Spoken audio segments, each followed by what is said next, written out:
change anything, and it's working perfectly now.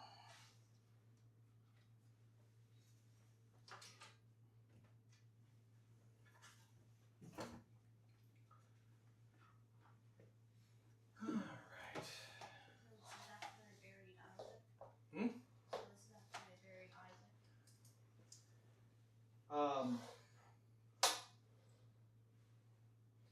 Yeah, this is after the death of Rachel and Isaac in chapter 35. And then we have a brief chapter on the descendants of Esau. We are going to skip through most of this. It's primarily the genealogy of Esau and the kings, particularly the chief families and kings that reigned in Edom that descended from Esau. Okay, so we're going to start this. Chapter 36. These are the generations of Esau, that is, Edom. Remember, Edom is to the south of Israel. The Edomites are the descendants of Esau. Esau took, so this would be one of the nations that ultimately descended from Abraham as well, you'll notice. Esau took his wives from the Canaanites. We already saw this way back, that Rebekah was, and Isaac were harried by the fact that Esau married pagan women. And they did not want the same thing to happen to their son, Jacob. So this references what we already knew. He took his wives from the Canaanites, Adah, the daughter of Elon the Hittite, Oholibamah, the daughter of Anah, the daughter of Zibeon the Hivite, and Basmath, Ishmael's daughter, the sister of Nebaioth. And Adah bore to Esau Eliphaz, Basmath bore Reuel, and Oholibamah bore Jeush, Jalam, and Korah. These are the sons of Esau who were born to him in the land of Canaan. And so these become the main tribal families of the Edomites. Then Esau took his wives, his sons, his daughters, and all the members of his household, his livestock, all of his beasts, all his property that he had acquired in the land of Canaan. And he went into a land away from his brother Jacob, for their possessions were too great for them to dwell together. The land of their sojournings could not support them because of their livestock. And so Esau settled in the hill country of Seir. Esau is Edom. And so he headed south. You have something similar here that took place, remember, when when Abraham and Lot could not live in the same area because it was not enough to support all of their herds and flocks. And so it was necessary for them to separate because it was constant conflict otherwise. So then follows the generations of the chief children of Esau. And of note here, we get to verse 31. It notes that these are the kings who reigned in the land of Edom before any king reigned over the Israelites. And of course, that's not surprising to us because remember, God caused it to be quite different with Israel than it was with the other nations. The natural instinct of any people is to set up a king. Set up some chief man that rules over them. Main reason, of course, for this is every nation has enemies. And their enemies will try to subjugate them. Because if you are a people with resources, other nations will see your resources and they will want them. And the general way this was done is that they'd attack you, subjugate you, and take taxes from you ultimately in the end. So to protect yourself, people needed an army. And if you have an army, you need a commander of an army. Ultimately, you need a king. You need a king because a king needs to collect his own taxes and resources. But at least it's somebody from your own nation versus some foreigner. And so it was a natural thing that kings would be established by the nations. It was different with Israel because God wanted to establish as the norm for them that he was their king. He would rule over them directly.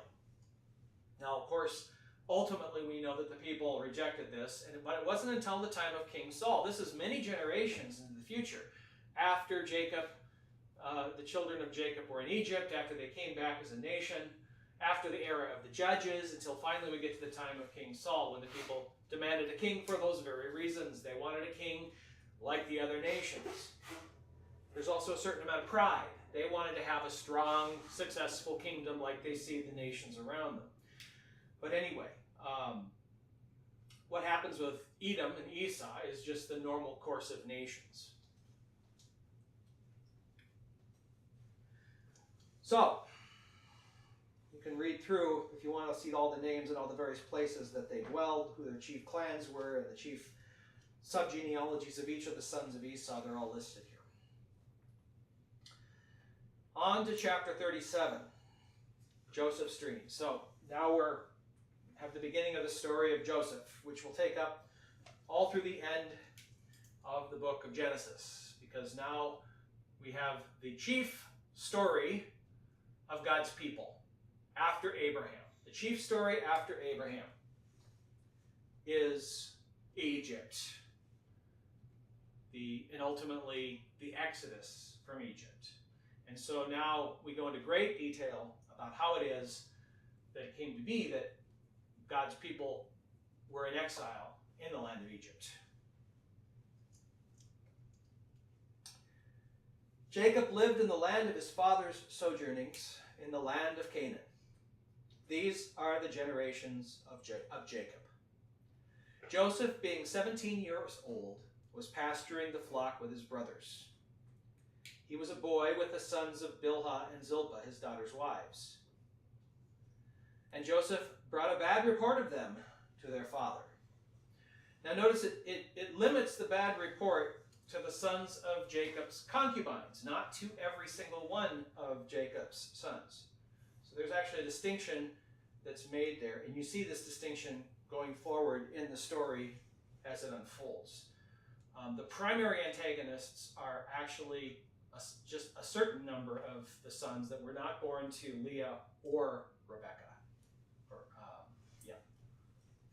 Okay.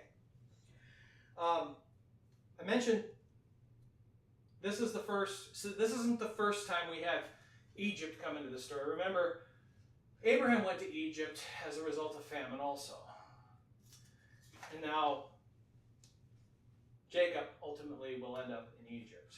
So it's setting this up. That out of Egypt, God calls his son, right? And once again, he says son singular, right? Not plural. Just like when he says, in Abraham's seed, all the nations of the earth would be blessed. Not plural, but singular. It was referring to one particular offspring or descendant, and that is Christ. And so also, we have in the case of, out of Egypt I've called my son. It's referring to one son in particular in type. That is, Jesus, who would also be exiled to Egypt when Herod would seek his life. And so throughout the Old Testament, you have, in the story of Israel, you have a foreshadowing of what would happen in the true offspring, the true seed, the true son. And yet it also plays out in the lives of the patriarchs. Abraham actually was in Egypt. Israel was in Egypt. And so you can look at it as a twofold fulfillment, only in the sense that the chief fulfillment is always Christ. And yet God causes it to happen that in the history of his son, there's all these events that look forward. And so you can see a reference to what happened with the Israelites, and the Old Testament refers to it. But the New Testament says, but these things were truly about Christ. Joseph being okay, so we had Joseph. He brings a bad report of the sons of Bilhah and Zilpah, his father's wives. Now Israel loved Joseph more than any other of his sons because he was the son of his old age, and he made him a robe of many colors. Remember.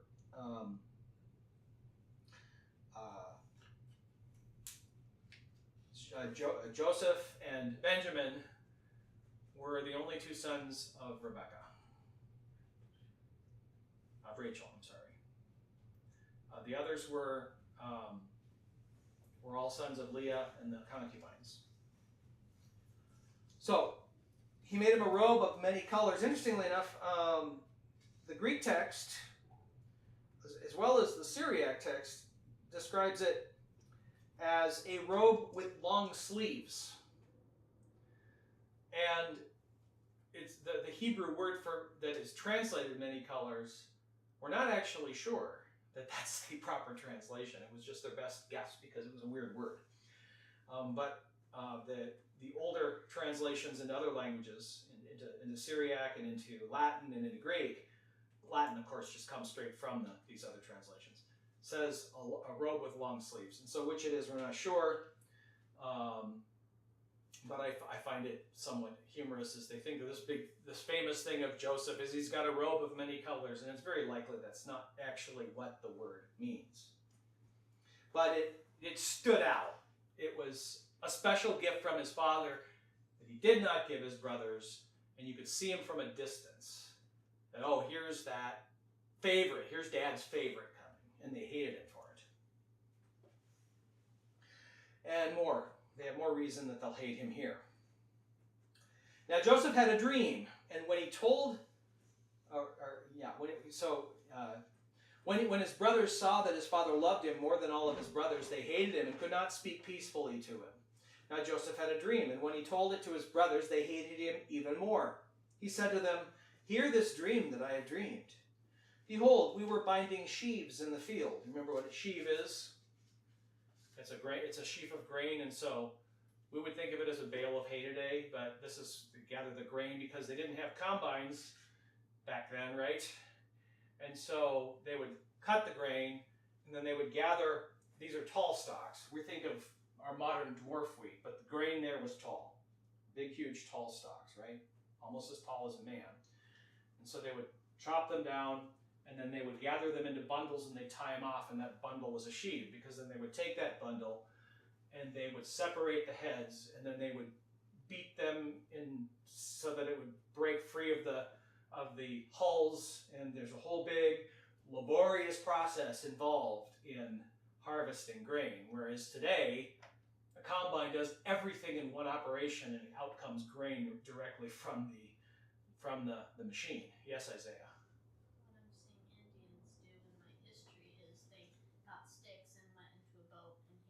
Yeah, same thing. It's just different methods of all doing the same thing. Every society that was an agricultural society had figured out ways to harvest large amounts of grain, but it was a great deal of labor.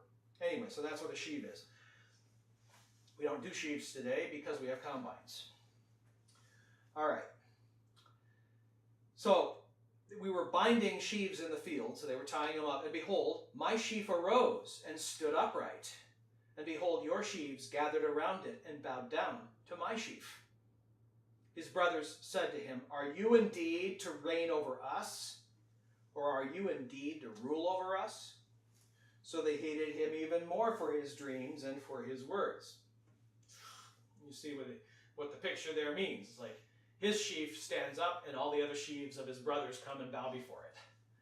Well, that's obviously, the interpretation of that dream was obvious to everyone. Didn't take a special interpreter. Then he dreamed another dream and told it to his brothers and said, "Behold, I have dreamed another dream. Behold, the sun and the moon and 11 stars were bowing down to me." So now it adds the sun and the moon to reference his father and his mother, and 11 stars, his brothers. But when he told it to his father and to his brothers, his father rebuked him and said to him, "What is this dream that you have dreamed? Shall I and your mother and your brothers indeed come to bow ourselves to the ground before you?" And his brothers were jealous of him, But his father kept the saying in mind. So, his father, Jacob was a good father here. He says, don't you get your head all full of pride here. Do you really think that's what's going to happen? Now, God gave Joseph those dreams. It actually was going to happen. But Joseph needs to remain humble. And he does. Now his brothers went to pasture their father's flocks near Shechem. And Israel said to Joseph, are not your brothers pasturing the flocks at Shechem? Come, I will send you to them. And he said to him, here I am. So he said to him, go now and see if it is well with your brothers and with the flock, and bring me word. We don't always think of this, They didn't have communications in those days. And so you have large flocks, because Jacob was very rich. He had huge flocks of sheep. They can't all pasture in one spot, because what happens when you have a large flock of sheep in the field? It eats everything in the field, right? You got to keep moving the flocks. So you got to move them far enough away so that what they ate has a chance to grow back. And so sometimes this is quite a long distance. It means that, well, the brothers are way off somewhere else. They'll be down there camping with the sheep, living out there in tents or what have you. And there's no way of knowing how it's going with them. And so you'd have to send messengers to make sure that everyone's all right. And so Jacob sends Joseph for this reason. Okay, so he sent him from the valley of Hebron, and he came to Shechem. And a man found him wandering in the fields. And the man asked him, what are you seeking? I am seeking my brothers. See, they didn't have GPS either. So Shechem's a large area. Well, it's a huge area. Where are his brothers? Well, eventually somebody in the land's going to know, because a large flock of sheep is not going to go unnoticed. He says, I am seeking my brothers. Tell me, please, where they are pasturing the flocks. And the man said, they have gone away, for I heard them say, let us go to Dothan. So Joseph went after his brothers and found them at Dothan. They saw him from afar, and before he came near to them, they conspired against him to kill him. Why did they recognize him? Well, obviously, because they recognized his clothing from a distance. They said to one another, here comes this dreamer. Come now, let us kill him and throw him into one of the pits. And so you know that this plot's particularly coming from the sons of Bilhah and Zilpah. Then we will say that a fierce animal has devoured him, and we will see what will become of his dreams. Now, we have Reuben and Judah are not sons of Bilhah and Zilpah. When Reuben heard it, he rescued him out of their hands, saying, let us not take his life. And Reuben said to them, do not shed no blood. Throw him into this pit here in the wilderness, but do not lay a hand on him. And Reuben said this so that he could go back when no one was looking, rescue him, and return him to his father. What happened with the king throwing Daniel into the pit? Yeah. No, not quite, but because in that case, the king fully expected Daniel to be killed, unless God would directly save him. All right, so when Joseph came to his brothers, they stripped him of his robe, the robe of many colors that he wore, and they took him and threw him into a pit. The pit was empty, and there was no water in it. Now, not all the brothers are here together. We can see why. Then they sat down to eat, and looking up, they saw a caravan of Ishmaelites coming from Gilead. So by this time, Ishmael was quite a nation. They were already a traveling nation. Traders in this case. This particular was a band of traders. They came with their camels bearing gum, balm, and myrrh on their way to carry it down to Egypt. Then Judah said to his brothers, what profit is it if we kill our brother and conceal his blood? Come, let us sell him to the Ishmaelites, and let not our hand be upon him. For he is our brother, our own flesh. So now Judah's probably not talking to Reuben here. Now, Reuben, we're not sure where Reuben is at this point, but he's not with these others. And Judah is still, what am I going to do about this? And he says, they see the Ishmaelites coming, and he said, well, at least I can avoid him getting killed. And so he says, let's sell him to the Ishmaelites instead. Also, and telling his brother straight up, we can't kill our own brother, right?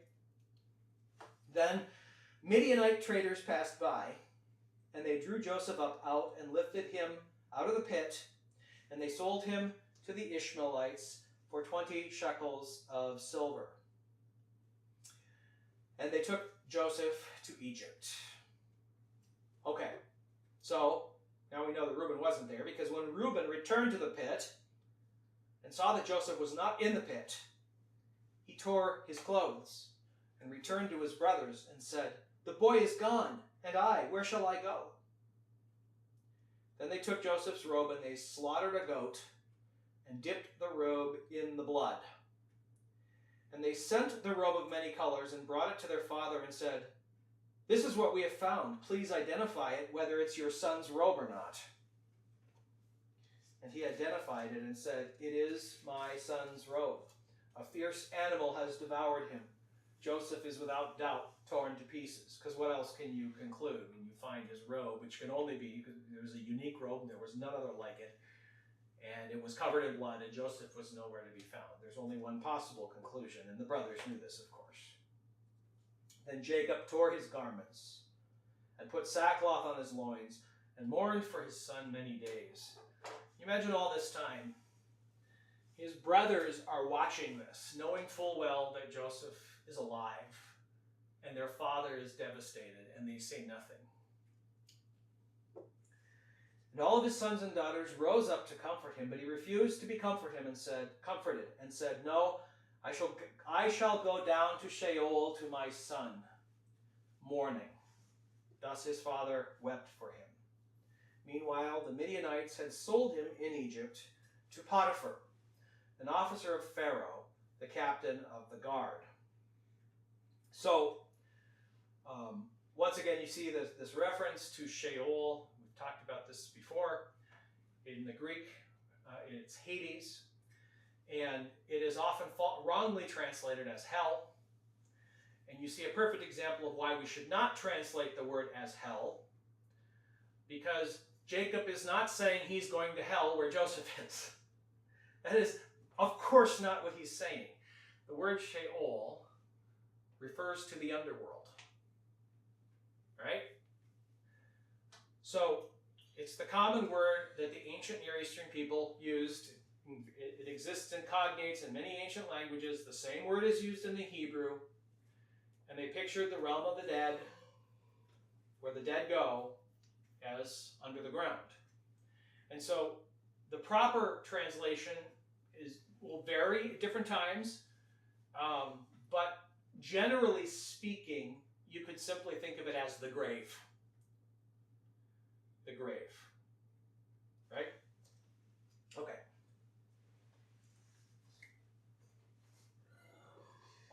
Okay, let's see.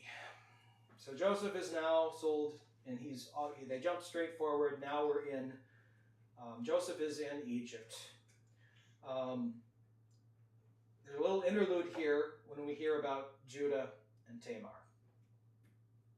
And don't forget, the Bible simply tells you what happens.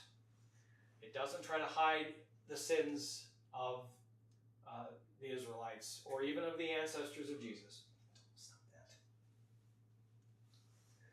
that. It happened at that time that Judah went down from his brothers and turned aside to a certain Adullamite whose name was Hira. There Judah saw the daughter of a certain Canaanite whose name was Shua. He took her and went into her, and she conceived and bore a son. And he called his name She conceived again and bore a son, and she called his name Onan. And yet again she bore a son, and she called his name Shelah. Judah was in Chezib when she bore him. So,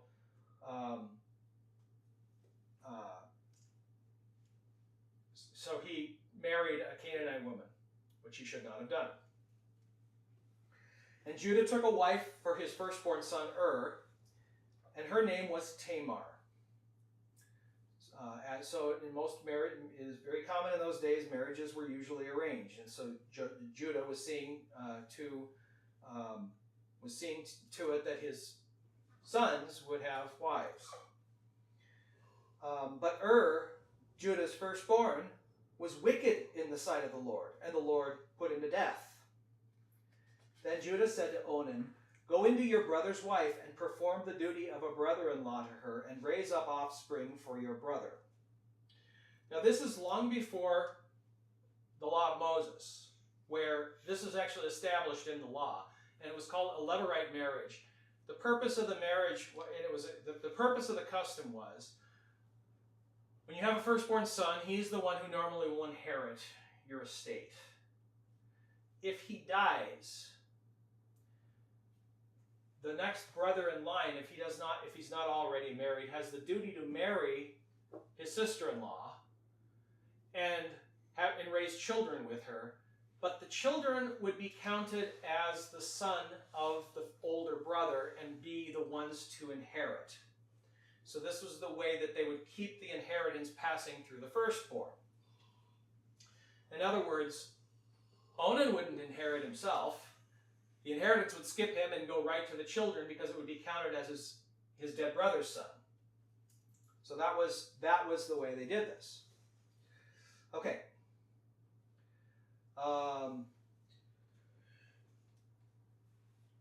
But Onan knew that the offspring would not be his.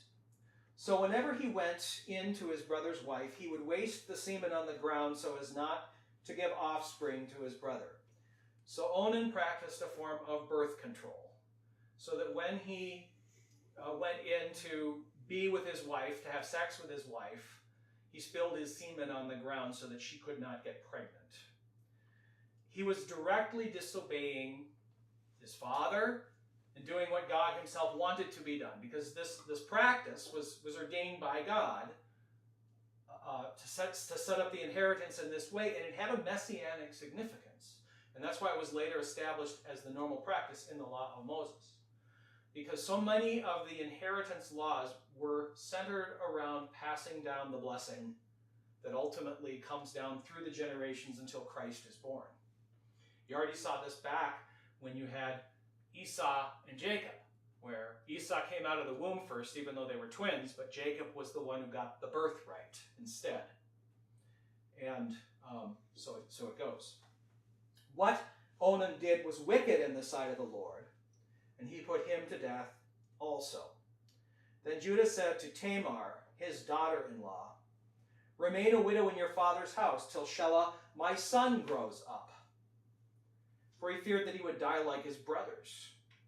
So Tamar went and remained in her father's house. He thought he was going to lose all of his sons in the same way if this continued. So in the course of time, the wife of Judah, Shua's daughter, died.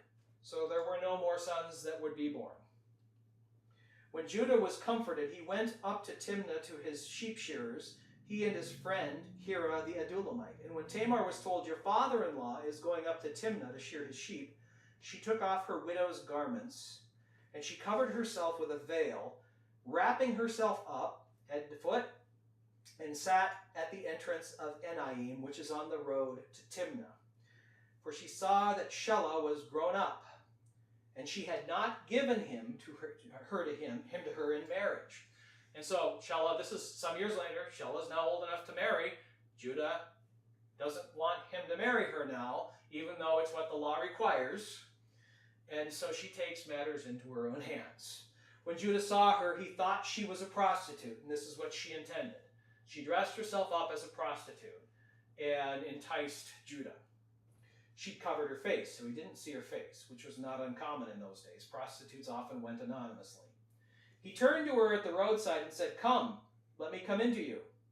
For he did not know she was his daughter-in-law. She said, "What will you give me that you may come into me?" So they're negotiating for the price. He answered, "I will send you a young goat from the flock." And she said, "If you give me a pledge until you send it." He said, "What kind of a pledge shall I give you?" She replied, "Your signet and your cord and your staff that is in your hand." The signet ring. These are things that identify Judah, that only he would have, nobody else would have anything like this. So he gave them to her, and he went into her, and she conceived by him. Then she arose and went away, and taking off her veil, she put on the garments of her widowhood. Then then when Judah sent the young goat back by his friend the Adullamite to take back the pledge from the woman's hand, he did not find her, because he didn't know it was Tamar. She was back at his household now. And he asked the men of the place, where is the cult prostitute who was at Enaim at the roadside? And they said, there's no cult prostitute that's ever been here. So he returned to Judah and said, I have not found her. Also the men of the place said, no cult prostitute has been here. And Judah replied, let her keep the things as her own, or we're going to be laughed at. You see, I sent this young goat, and you did not find her. So things go on. 3 months later, it becomes quite clear Tamar is pregnant. Tamar, your daughter-in-law, has been immoral, Judah was told. Moreover, she is pregnant by immorality. And Judah said, bring her out and let her be burned. As she was brought, so this was the punishment for fornication. As she was brought out, she sent word to her father-in-law. She sent word to Judah. By the man to whom these belong, I am pregnant. And she said, please identify whose these are, the signet and the cord and the staff. Then Judah identified them and said, she is more righteous than I, since I did not give her to my son Shelah. And he did not know her again. All right. Like I've told you before, Scripture tells us what happened. What Tamar did was sin, wasn't it? Mm-hmm. Yep. What Judah did was sin too, in multiple ways. And his sin in many ways was greater, because he denied her the son that was hers by right. And then, of course, he also committed adultery by going into her as if she were a prostitute, knowing full well what he was doing there, even though he didn't know it was Tamar. But God takes the evil that men do, and he still brings good from it. When the time of her labor came, there were twins in her womb. And when she was in labor, one put out a hand, and the midwife took and tied a scarlet thread on his hand, saying, this one came out first. But he drew back his hand. Behold, his brother came out and said, what a breach you have made for yourself. Therefore his name was called Perez, which means a breach. Afterward his brother came out with a scarlet thread on his hand, and his name was called Zerah. Why did she put a scarlet thread? Because she wouldn't be able to tell which was which, if he was the first one out or not. All right. Would that still count that he was the first one then? I don't know. That's a good question. Probably not.